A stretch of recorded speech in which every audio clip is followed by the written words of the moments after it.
Alright, welcome back ladies and gentlemen to the Chupacabra Tutorials channel. I'm your host, Larry the Chupacabra, and today we're going to start playing around in Adobe Illustrator, making some stuff using the Shapes Builder tool. But before we do that, the whole goal today is we're going to work on creating some icons to place on the Noun Project. And if you're not familiar with the Noun Project is just a place where you can get Creative Commons or paid icons that are all in scalable vector format so that you can put them anywhere and they will always look crisp and clean, no matter how big or small that they get. And it's a archive that is created by people like your pal Larry, or maybe you, where people just say like, oh, I have a good idea for an icon of like a space invader, like Mr. Bozo has made here. And there's all sorts of stuff on here. There's medical icons, there's video gaming icons, there's icons for chests and printers and buttons and spiders and pretty much everything under the sun that you can think of. So the things that you'd probably want to look at how to make are things that maybe don't have quite as many graphics already created for them, like a graphics card. One of these is my own graphics card design. Probably. Let's see how... Oh, there's a lot more graphics cards today. Well, just a few. This one here is mine. This one right here. And you basically just look for different things that need icons or better icons, and then you just create them using some basic shapes inside of Adobe Illustrator or your graphics vector program of choice. Mine's Illustrator. I don't really know of a lot more programs that do it besides that. So we're going to go into Adobe Illustrator, and we're going to File, New, to create a new 100 by 100 pixel document that I'm just going to entitle Icon, and click OK. We only want one artboard because we're only going to make one icon at a time. And for today, I think that we might just make something along the lines of a CPU. Because I've been researching, CPU designs and styles and GPUs and everything. Various computer components and mice and stuff. And there's really not a lot of some of these. Like graphics cards, there's only like, what, 1, 2, 3, 4, 5, 6... 7, 8, 9, 10 to 12-ish like icons for just a graphics card. So that tells you that there's plenty of room for variants that you could put together. There's also, like, let's see here, CPU is a good example. Like, how many good CPU designs have we got? Probably not a huge number. Like, these are all pretty basic. They're like fans or basic computer chip designs. But none of those really look representative of today's CPUs. Like Intel, this is an Intel CPU. They're very small. There's not a lot of obvious parts. They're down to like 32 nanometer or 28 nanometer designs now. So they're all very minimalist.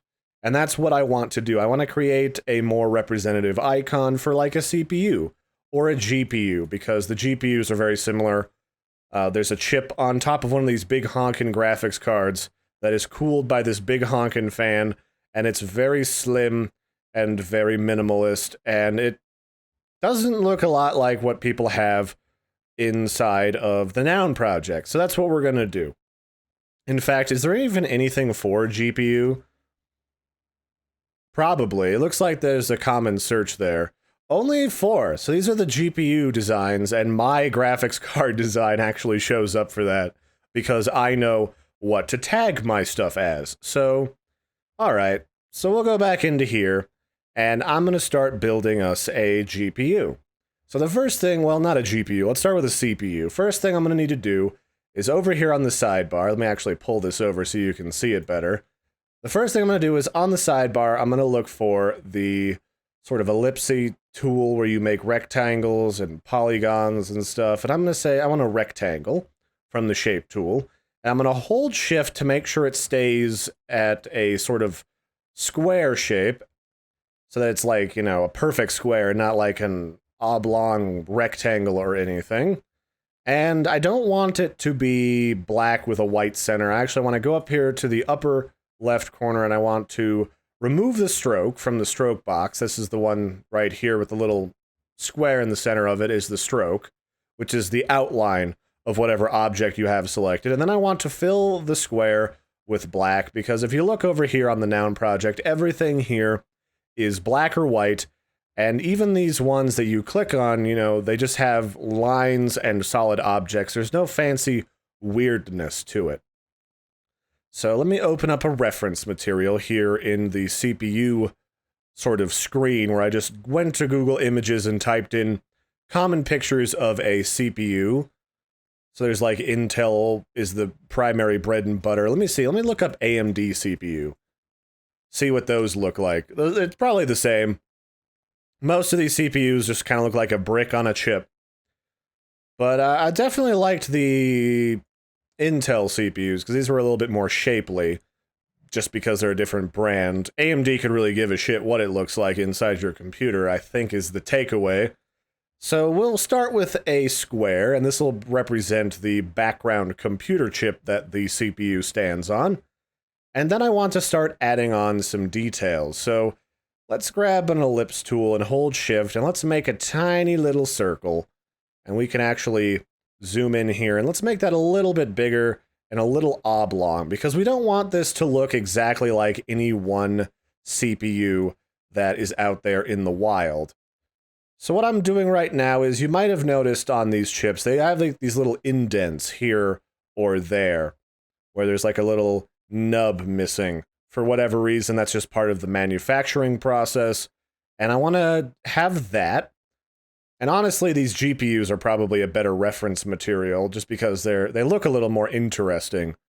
Even like the AMD Radeons, it's like there's a little square in the middle, there's all these little resistors and transistors here in the middle, and then there's the outline where the chip meets the card. So that's kind of cool. I kind of like that, actually. But GPUs serve a different function, so I guess it would make sense that they would be a slightly different shape. So now that I've got these two objects here, I'm going to select all three of them so I can see the outlines of my shapes. And I want to come over here to the Shape Builder tool. Sometimes it's hiding underneath of the Live Paint Bucket tool or the Live Paint Selection tool, or you can hit Shift-M to bring up the Shape Builder tool. And this will allow us to like delete shapes that are all selected together as to create bigger, fancier shapes. So I'm going to start by deleting, by holding, oh well, it's Option on Mac, but it's probably Alt on PC. So you'll see my little arrow cursor has a minus symbol next to it. That means I'm going to start deleting things, and I'm going to start by deleting those shapes. And that's going to create some little ragged, sharp corners here. And, you know, I'm going to make a couple more down here at the bottom with a perfect sphere, which I'm going to hold Shift to do. Put one right here, and then hold, what is it, Option, so that I can copy it by just dragging, which is a handy way in Adobe programs to just duplicate objects really fast. And I'm not going to worry about this being perfectly symmetrical, because it's just not that important. I'm going to do the same thing. I'm going to grab the Shapes Builder tool, hold Alt/Option, and delete these shapes. So now I have this starting little background wafer for our CPU. Now, by clicking V, I can select this shape, and I can click the A tool to get the Direct Selector tool, which allows you to select these individual points that make up this shape. And you'll notice that there's these funky little circles that appear in my shape, where all of these little points are. I can grab these when the whole object is selected, and I can pull them out to round the corners. And if you don't want to round all the corners at once, you can just take your A tool, your Direct Selector, by pressing A, and you can just click and drag to select just a couple of these little nubbins, and you can just refine only those. And by holding Shift, you can take selections of multiple different points at once, so that you can shorten and round these corners all at once without having to select them each individually. So let me do that actually. Let me select that one, and that one, that one, and that one. And now I can round off all of these corners all at once, because if you do them individually, it's hard to make all the corners the exact same depth and angle so they all look relatively uniform and the same.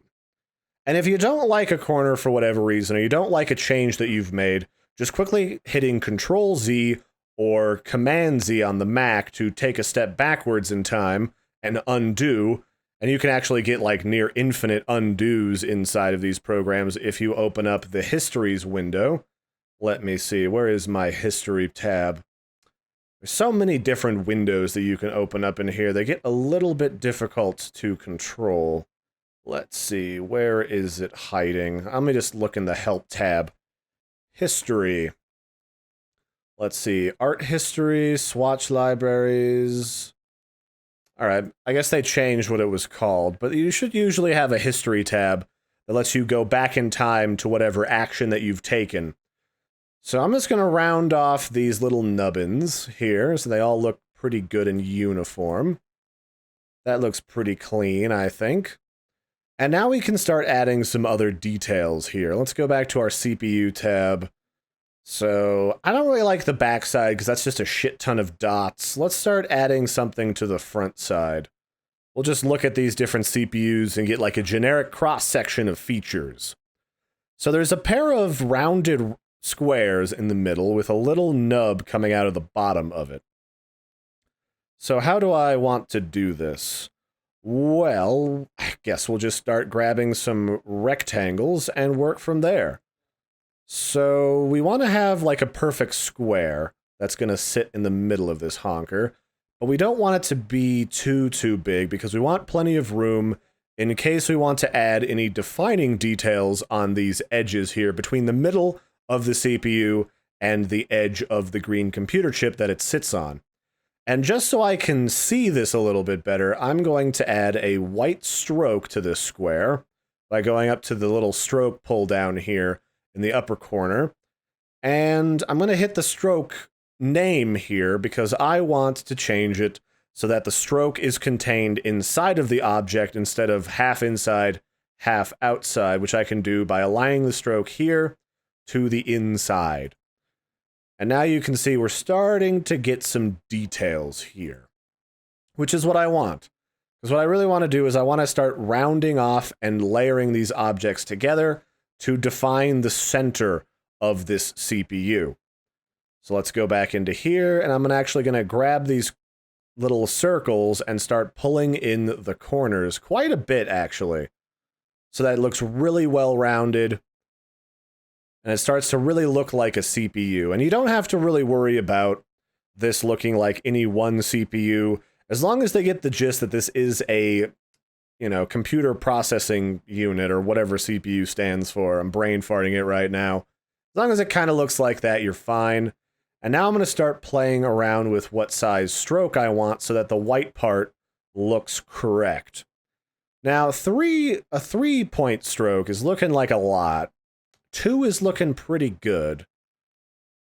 Yeah, and it's good to zoom out periodically to see what it looks like when you get it really small, because that's going to be an indicator of how scalable this design is. The hallmark and the whole idea of a good logo or vector icon design is it looks just as good really small as it does when it's really flippin' big.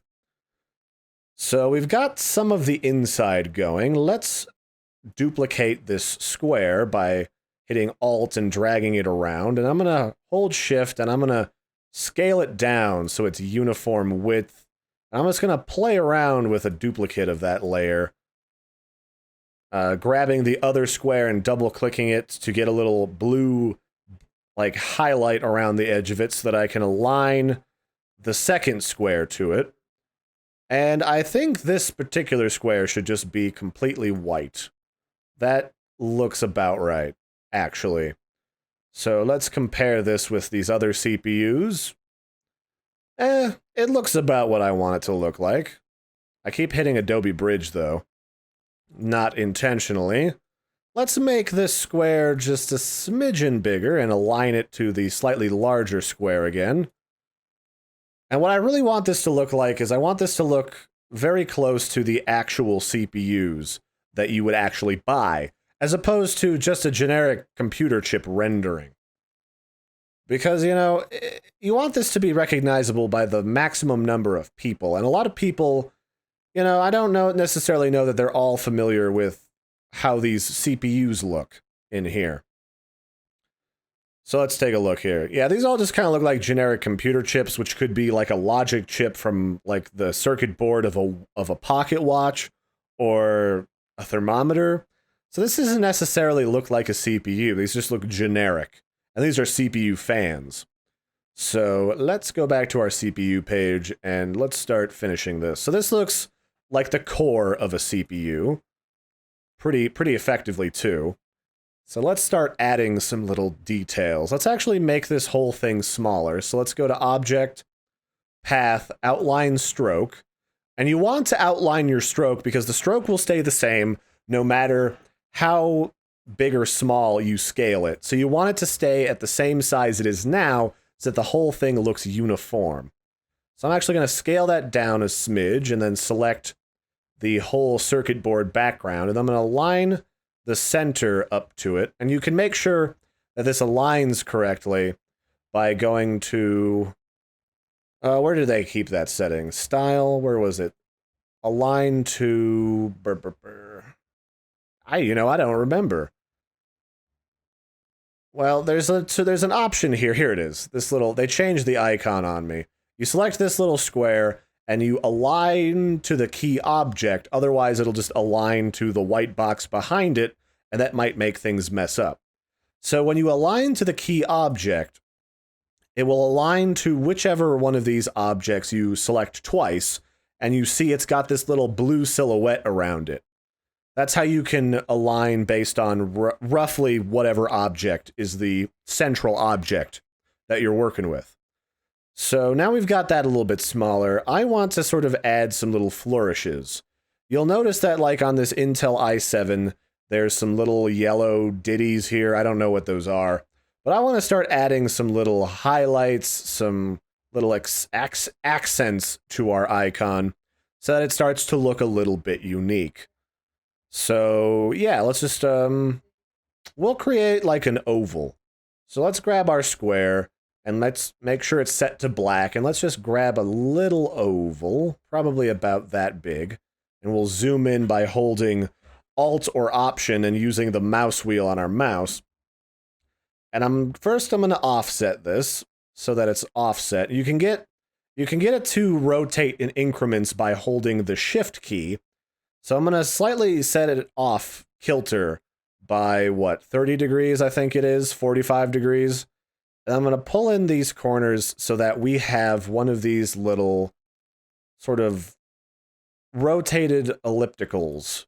If you zoom in on, yeah, this, you see that these all look like kind of like rounded rectangles that are rotated a little bit. That's what I want. I want to put these on the front and create a little bit of a pattern. So we're going to grab a couple of these, and then I'm going to change their fill color to white, and then drag them inside of our motherboard, and then make them... I'm going to separate them a little bit more, and it's a little hard to do when you're moving them around. And you can hold Shift to make sure you go directly up or down or left to right when you start grabbing it. And I want these to be just far enough apart that when you zoom really far out, you can see that they're not one object. That's the goal with that. I think that should be good enough. Now I want to make both of them smaller. Alright, that actually looks pretty good. And then I'm going to start duplicating them and pulling them over with the Shift key so that they stay aligned up to one another. And then with this, I can start making like a simple little pattern. Now, patterning in this program you can get really advanced with, and you can make like super advanced tessellating patterns, but that's not 100% what I'm worried about right now. And just so I don't accidentally select this background black square, I'm going to open up my little layers tab here after I've selected it, and I'm going to find it down here at the bottom. It's with the one with the little blue square or whatever color square is assigned to the layer. I'm going to hit this little empty box to lock it with a padlock so that I can make adjustments to this funky little pattern without accidentally selecting the background. So that doesn't look too bad, actually. Maybe I make the whole thing just a smidgen larger. Just so that, because I mean, the whole idea is you want to be able to tell what this is no matter what size it is. And then I can start to adjust it. So I want to just carefully align this to the edge so that it doesn't look too out of place. That actually looks pretty good. That looks reminiscent of what I am going for.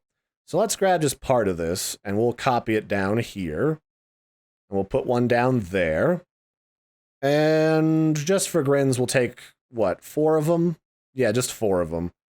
And we'll copy it over and align it using the Shift key, and we'll put one down here by each one of these little nubbins. And that's starting to look like what we want. So what else do we have? These are little tiny microscopic transistors. Or not transistors, resistors that limit the flow of current to kind of control it on the computer. But I want to add a couple of these circles and one of these corner halves. What does it look like on an AMD CPU? Just for reference material, because I want this to kind of be reminiscent of all CPUs, and AMD and Intel are the primary bread and butter CPU people. Unless you're going into, like, mobile phones, which is a little bit different. Yeah, these don't look too bad. There's little metallic corners here and there, and some of those little circles. Yeah, I like that. So now we'll add some of those metallic corners using one of these squares. So I'm going to open up that square, and I'm actually going to select the P tool, the sort of, what is it, the pen tool. And with the pen tool, you can either add paths to an existing object by clicking, and then you can create a little anchor point that you can move around and add to. But I'm going to undo that. Or, if you select it, you can actually delete pre-existing anchor points to quickly and cheaply make a little triangle. And then I will align that to that corner, and then I will align it to the opposite corner, using Shift to make it revolve in increments. And then I'll just dump it down here cutely in this corner. Does that look about evensies? Not quite. Let's move this out just a smidge. And there we have our CPU. Now, do I want to add any more details to this? Most of these other CPUs have some sort of logo in the center, but we're not a branded entity. We don't want to brand an icon that we intend for random people to download and use as they willy-nilly please. I feel something is still missing, though. What is it? I mean, not from an AMD, because AMD is the most plain Jane CPU that you could possibly buy. But I'm not going to put an outline on the edge of the green chip. That's not something I'm going to do. But I could put a fin on the sides there. Huh. Or maybe I just put a couple regular squares in it just to represent like a tiny resistor or decorative spot. You know what? That might be the money right there. Let's go in here, hit A after we've selected both of these. And let's just make these very, very small. Let's skinny them up a little bit. Well, is that too skinny? I don't know if that's too... That looks about right. Yeah, that's kind of detail that I want. Okay, then let's just throw a couple of circles on the other side. Let's put, like... Let's put 3 at the bottom. And make sure these are uniform spacing away. They've changed some of these dang controls with the latest iteration of CS6/CC, Adobe CC. So controlling these are a little bit hinky. Let's make this a little bigger. There we go. And I just want these to be a semi-uniform, like, size away from, or distance away from the center of our CPU, the actual chip. So we'll put 1, 2... Well, oh, come on, you. Give me the... There it is. 3... Whoops, I forgot to hold the copy button. There we go. Let's put like one up near the top somewhere. Come on, you. Stop misbehaving, you saucy little circle. You're making me spicy, and that's not a good thing.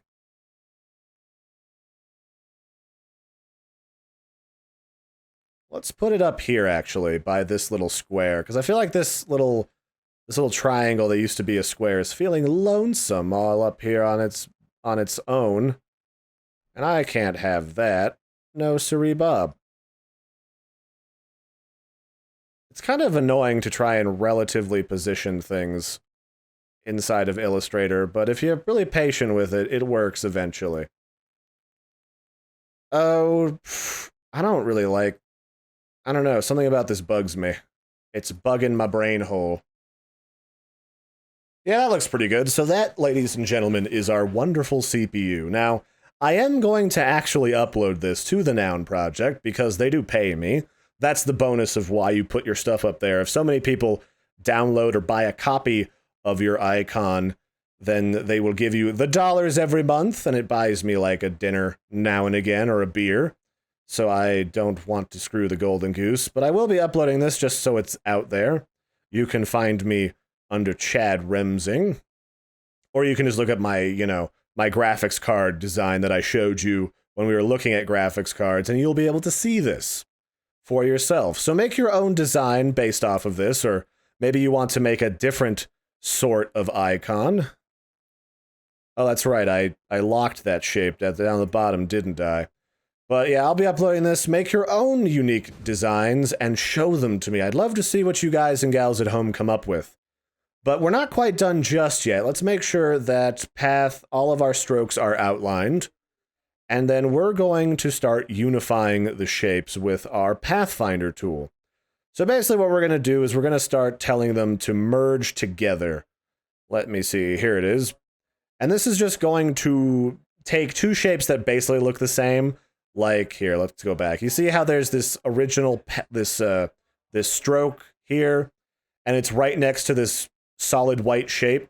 Because they're basically solid white shapes now, when I click merge, they're just going to collapse all of these objects into one thing, making all, white objects that are right next to each other a solid object, and linking them together so that when I click on these little white holes down here, it selects the whole object. So now this is one complete computer chip.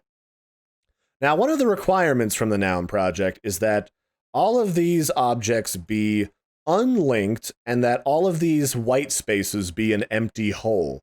So I'm going to click everything and I'm going to ungroup it. So each one of these individual shapes that are not directly connected to each other can be selected. And I'm going to go through and I'm going to select all of the white portions, and I'm going to delete them so that you can actually, like they're a whole, like they're a proper cutout in, say, a stencil, so that this can then be uploaded to the Noun Project. Delete all these little circles and these little, what do I call, whoops, what would I call those, little cylinders? Did I get all these? Yes, I did. Alrighty. I got that corner.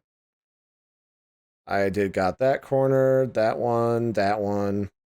This is the tedious part, and you can just select these all at once, and then hold Command or Shift to unselect the background object, this big black piece, and then delete that. And now, as I move this around, there shouldn't be anything else. Oh, I did forget something. Down here. So I'll hit Shift to unselect the background. And Shift is how you select multiple objects or how you remove one object from the selection of multiples. So that should be all of them. Yeah. Now I just want to make sure that there isn't a whole lot of border between my icon and the rest of the object. I'm actually going to center this puppy dog. That looks pretty good. Yay! We have a CPU, you guys. And you gotta be careful, though, with this piece in the middle, because that one's a floating object, and it could go wandering off when I center and align things to my artboard. But now we have a CPU, and that's how you use the Shape Builder tool to craft an object and some of the basic pathfinding components. And you can use these pathfinding components to shape basic shapes and to create vector icons and graphics. I'm not going to go over all of these individually because I actually forget how some of these work. But once I've re-caught up on the one or two of these that I forget how they work because I don't use them very often, I will do a simple, quick tutorial on how the Illustrator Pathfinder tool works. But this is a good spot to get you guys and gals started. Now you can take what you've learned and you can go start uploading stuff to the Noun Project in scalable vector format. Let me actually save some of these to my... Let's see, I have these under Design Projects and then Icon Packs. Let's call this CPU Icons.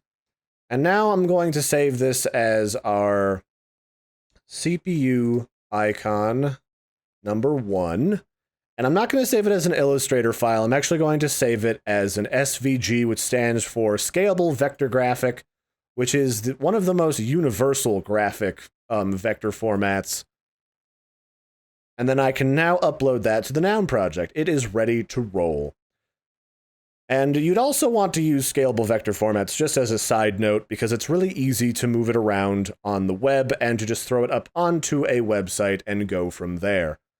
But now I can upload this to be reviewed by the Noun Project and to go up in like 1 to 2 weeks, depending on how fast they review it.